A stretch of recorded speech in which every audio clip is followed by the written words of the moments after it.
ప్రభు అయిన యేసుక్రీస్తు పరిశుద్ధ నామములో ఈ పాడ్కాస్ట్ ద్వారా వాక్యం వింటున్న ప్రతి వారికి నా హృదయపూర్వకమైనటువంటి వందనాలు. దేవుడు మిమ్మను దీవించును గాక.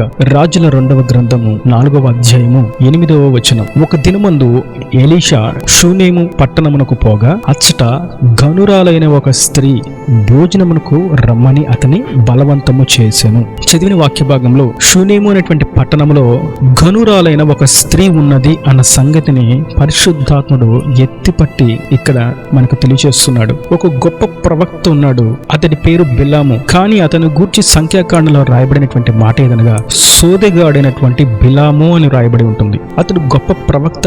అతడు ప్రార్థనలో కూర్చుంటే దేవుని యొక్క స్వరాన్ని, దేవుని యొక్క దర్శనాన్ని తేటగా చూడగలడు, వినగలడు. ఏం చేయాలో అప్పటికప్పుడు ప్రభు చేత బోధ పొందుకోగలిగినటువంటి వ్యక్తి. కానీ అటువంటి వ్యక్తిని గూర్చి రాయబడినటువంటి మాట సోదెగాడునైన బిలాము అని ఇక్కడ రాయబడి ఉంటుంది. కానీ ఇక్కడ ఒక స్త్రీ, ఆమెను గూర్చి రాయబడినటువంటి మాట ఘనురాలైనటువంటి స్త్రీ. ఎందుకు దేవుడు ఒక స్త్రీని అంత ఘనంగా ఎంచాడు? ఇంకా మనం మాట్లాడినట్లయితే ఘనురాలైనటువంటి స్త్రీ అని ఎవరో వచ్చి తనకు బిరుదునివ్వలేదు, ఎవరో వచ్చి తనను పొగడలేదు, ఎవరో వచ్చి తనను సన్మానించలేదు. కానీ పరిశుద్ధాత్ముడే ఆమెను గూర్చి ఒక మాటను సెలవిస్తున్నాడు, నీవు ఘనురాలైనటువంటి స్త్రీవి అని. నేడు లోకంలో చూస్తున్నట్లయితే వారి ఘనత కోసం, వారి ప్రఖ్యాత కోసం, వారి పేరు కోసం, వారి కీర్తి ప్రతిష్టతల కోసం వెళ్ళకూడనటువంటి త్రోవలు, తొక్కకూడనటువంటి మార్గాలు అనేకం ఎంచుకుంటూ ఉన్నారు. అట్టి వారిని గురించి మనం చూసినట్లయితే లోకంలో వెలుగుతున్నట్టే ఉంటారు, కానీ మెరుపు వలె ఒకసారి మెరిసి అక్కడే వారు అంతరించిపోతారు. అందుకనే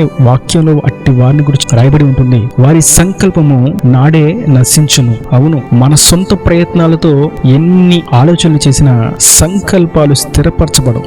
దేవుని చిత్తానుసారంగా అడుగు వేస్తేనే సంకల్పం స్థిరపరచబడుతుంది.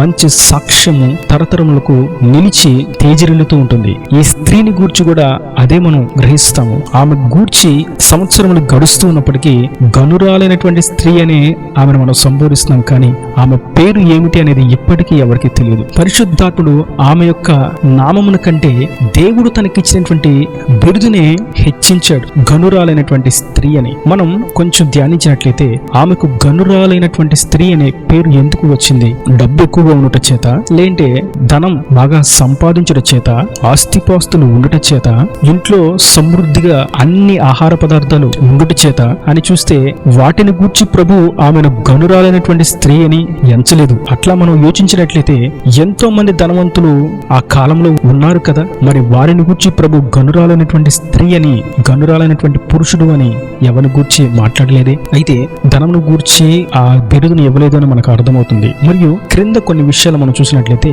ఒక దినముందు ఎలీషా షూనేము పట్టణమునకు పోగా అచ్చట గనురాలైన ఒక స్త్రీ భోజనమునకు రమ్మని అతని బలవంతము చేసెను గనుక అతడు ఆ మార్గమున వచ్చినప్పుడల్లా ఆమె ఇంట భోజనము చేయుచు వచ్చెను. కాగా ఆమె తన పెనిమిటిని చూచి, మన యొద్దకు వచ్చుచూ పోవుచున్నవాడు భక్తిగల దైవజనుడని నేను ఎరుగుదును. కావున మనము అతని కొరకు గోడ మీద ఒక చిన్న గదిని కట్టించి అందులో అతని కొరకు మంచము, బల్ల, పీట, దీపస్తంభము ఉంచుదుము. అతడు మన యొద్దకు వచ్చినప్పుడల్లా అందులో బస చేయవచ్చునని చెప్పాను. ఒకటి, ధనముండుట చేత ఆమెకు ఆ పేరు వచ్చిందంటే కాదు అని మనం చూసాం. మరియు సేవకునికి కానుక ఇచ్చినందు చేత ఆమెకు ఆ పేరు వచ్చిందా అని చూసినట్లయితే కానే కాదు. దైవజనుని కొరకు ఒక గదిని కట్టించి ఆ గదిలో కావలసిన వాటిని అన్ని సమకూర్చి దైవజనుడు కాస్త విశ్రాంతి పొందుకున్నట్లుగా సమాధానకరంగా ఒక చిన్న గదిని ఆయన కొరకు మనం ఏర్పాటు చేయాలనేటువంటి ఆలోచన, దృక్పథం, ఆ దాతృత్వపు హృదయం ఉన్నప్పటికీ దానిని బట్టి దేవుడు ఆమెను గనురాలైనటువంటి స్త్రీ అని పిలవలేదు. మరి ఎందుకు గనురాలైనటువంటి స్త్రీ అని ఆమెను పిలిచాడు ప్రభు?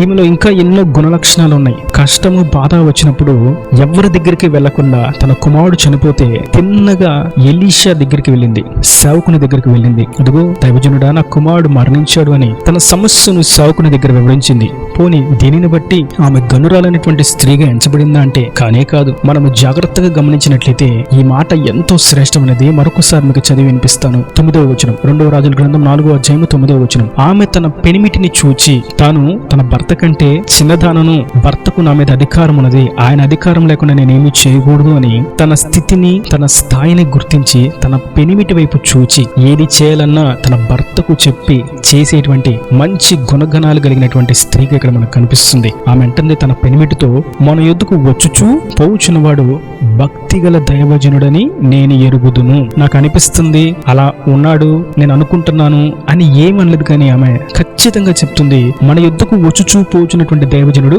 భక్తిగల దైవజనుడు. ఒక సేవకుణ్ణి అతను నిజంగా దేవుని సేవకుడా కాదా అన్న సంగతిని ఆయన వస్తూ పోచూ ఉన్నటువంటి సమయంలో గుర్తించింది ఆమె. ఎంత లోతైనటువంటి ఆధ్యాత్మిక స్థితి. నేను అనుకుంటా ఆమెకు ఒక వరం అనుగ్రహించబడింది, వివేచన వరం, ఆత్మల వివేచన వరం. యెషయా ప్రవచన గ్రంథం 11వ అధ్యాయంలోను, కొరింథీయులకు రాసిన మొదటి పత్రిక 12వ అధ్యాయంలోను మనం చూస్తాం ఆత్మల వివేచన అనేది ఒక వరం. ఈమె దైవజనుడు నిజంగా దేవుని చేత అభిషేకించబడిన వాడా, లేదంటే ఇంకా దేని కొరకైనా ఆశిస్తూ ధనాపేక్ష కలిగిన వాడా, లేదంటే సాతాను క్రియల చేత బంధించబడిన వాడిగా ఉండి భ్రమపరుచు ఆత్మచేత నడిపించబడుతున్న వాడా అన్న సంగతి ఆమె చూపులని గుర్తించింది. తాను నిజమైనటువంటి దైవజనుని ఆశ్రయించింది అన్న సంగతి తనకు అర్థమైంది. తన పెనిమిటికి కూడా అదే విషయాన్ని తెలియజేస్తుంది. మన ఎద్దుకు వస్తూ వెళ్తూ ఉన్న ఎలీషా ప్రవక్త నిజముగా భక్తి గలవాడు. అతని ప్రార్థన, అతని మాట తీరు, అతని చూపులు, అతని ఆలోచనలు, తన వస్త్రధారణ, తన నడక,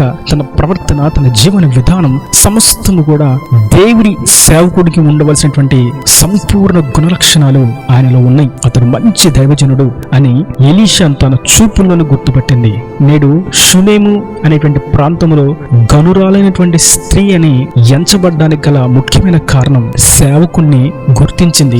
సత్య సేవకుణ్ణి సరిగ్గా గుర్తించింది. ఆత్మ వరము చేత అలంకరింపబడింది. దేవుని కొరకు నేను నిలబడాలి అని దేవుని పని కొరకు తనదైనటువంటి శైలిలో ముందడుగు వేసింది. వీటన్నిటికీ మించి దైవజనుడు ఆత్మచేత నింపబడ్డా, దురాత్మచేత నింపబడ్డా అన్న సంగతి తాను బాగుగా ఎరిగింది. నేటి తరములో ఇది చాలా కీలకం. అనేకులు నేను సేవకుణ్ణి, అనేకులు నేనే క్రీస్తుని, అనేకులు నేను ప్రవక్తిని, నేను ప్రవక్తను అని, అనేకులు నేను స్వస్థత కార్యాలు చేస్తానని తమను తాము గొప్ప చేసుకుంటూ ముందుకు వెళ్తూ ఉన్నారు. కానీ నిజముగా దేవుని ఆత్మచేత నింపబడిన వారు, దేవుని ఆత్మ వరము చేత అలంకరింపబడిన వారు సత్యమును సులువుగా గ్రహిస్తారు. సేవకుని యొక్క వస్త్రధారణను చూసి, అతని యొక్క మాట శైలిని చూసి, తన జీవన విధానాన్ని చూసి, తన నడకను చూసి, అతని యొక్క వాక్య వివరణ యొక్క విధానమును చూసి అతడు సత్య సేవకుడా కాదా అన్న సంగతి గుర్తించడం అనేది చాలా ప్రాముఖ్యమైనటువంటి విషయం. కనుక నా ప్రియ సహోదరులారా, అటువంటి భక్తిగల దైవజనులను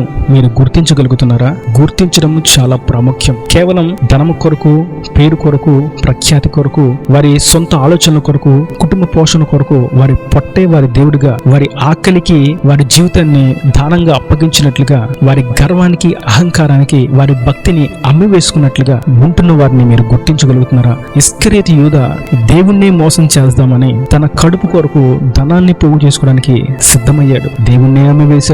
చివరకు తాను ఉరి వేసుకోవడానికి వెళ్లి ఉరి తెగి కింద పడి నడుము బ్రద్దలై అతని పొట్టలో ఉన్నటువంటి పేగులన్నీ కూడా బయటకు వచ్చినట్లుగా మనం చూస్తాం. కారణం, ధనము కొరకు సేవ చేద్దామని కడుపే దేవుడిగా కలిగి గర్వము, అహంకారముతో, ప్రేమలేనితనముతో, స్వార్థాలతో, అజ్ఞానముతో, బుద్ధిహీనతతో, కనీస వాక్య జ్ఞానము లేకుండా, వాక్యం అంటే ఏంటో తెలియకుండా, సేవ అంటే ఏంటో తెలియకుండా, సేవ చేయడానికి కావాల్సినటువంటి కనీస గుణలక్షణాలు ఏంటో తెలియకుండా సేవ చేద్దామని వస్తే ఇస్కరియోతు యూదా సరైనటువంటి ఉదాహరణ. నేడు దేవుని పేరు పెట్టబడినటువంటి మనం సత్యమును మనం శ్రద్ధగా అర్థం చేసుకోవాలి. సత్యమును మనం స్పష్టంగా గ్రహించాలి. షూనేములో ఉన్నటువంటి ఆ స్త్రీ ఘనమైనటువంటి స్త్రీగా ఎందుకు ఎంచబడింది అనగా, తను సేవకుణ్ణి గుర్తించింది, అనగా దేవుని ఆత్మను గుర్తించింది. దేవుని ఆత్మ చేత ఎవరు నడిపించబడుతున్నారో అన్న సంగతిని గుర్తించింది. ఆ ప్రకారం తాను అడుగు వేసి, ఇటువంటి సేవకునికి నేను చెయ్యాలి, ఇటువంటి ఆత్మతో నింపబడినటువంటి వ్యక్తికి నేను సహాయం అందిస్తే, నేను తోడుగా ఉంటే, నేను చేయగలిగినటువంటి పనిని నేను చేటు చేత వారు ఇంకా అనేకులకు సత్యమును ప్రకటిస్తారు, దేవుని ఆత్మ శక్తి చేత ఇంకా వాక్యాన్ని విరివిగా పంచుతారు, అనేకుల్ని దేవుని యొద్దకు త్రిప్పుతారు అని గ్రహించినదిగా నిలబడింది. కనుక తనకు ఆ ఉన్నతమైనటువంటి నామకరణం ప్రభు అనుగ్రహించాడు. నేడు అట్టి ఆధ్యాత్మిక నామకరణను పొందుకుందురుగాక. సత్యమును అసత్యమును గుర్తించి భ్రమపూర్చు వారికి, దుర్బోధకులకు, అజ్ఞానులకు, పేరుకు మాత్రమే దేవుని బిడ్డలమని గొర్రె చర్మము కప్పుకున్నటువంటి తోడీలకు మీరు దూరముగా ఉందురుగాక. సత్య సేవకులతో సహవాసము కలిగి సార్వత్రిక సంఘంగా సిద్ధపరచబడుదురుగాక. ఈయన దేవుని మాటలు ప్రతి వాని హృదయంలో నీరుకట్టి ఫలింపు చేయనుగాక. ఆమె గర్వేసి తలలో మంచి కన్నుల మొసటి కొరకు చిన్న ప్రార్థన. ప్రేమ స్వరూపీకరణ కటాక్షంగా తండ్రి, నా ప్రభు వాక్యాన్ని ప్రతి ఒక్క మీరు కృపతో జ్ఞాపకం చేసుకోండి. శూన్యంలో ఉన్నటువంటి ఆ స్త్రీ గనురాలైనటువంటి స్త్రీగా ఎలాగా పేరు పెట్టబడిందో, నీ చేత ఎలాగ ఎంచబడిందో మీరు ఎంతో స్పష్టంగా సెలవిచ్చారు. ఇంకను అట్టి విధంగా సత్య సేవకులను గుర్తించేటువంటి ఆత్మీయ గుణం ప్రతి వారికి మీరు దయచేసి అంత్య దినాల్లో మోసపుచ్చు ఆత్మచేత, భ్రమపరచు ఆత్మచేత నశింప చేయబడేటువంటి గుడ్డి త్రోవలో నడిపిస్తున్న వారందరి యుద్ధ నుండి సత్యమును గ్రహించినటువంటి క్రైస్తవులుగా ఆత్మ వరముతో అలంకరింపబడినటువంటి బిడ్డలుగా ఉన్నట్లుగా బిడ్డలు నిండాలుగా దీవించిన వారి ప్రతి అవసరతను ఒక్కరు నీ మహిమను తీర్చి నీ చేత ఉన్నతమైనటువంటి నామమును పొందుకున్న వారుగా ఆశీర్వదించి అక్కడ రాజ్యాన్ని సిద్ధపరచమని యేసు పరిశుద్ధులను ప్రార్థించి వేడుకుంటున్నాను తండ్రి. ఆమేన్. ఆమేన్.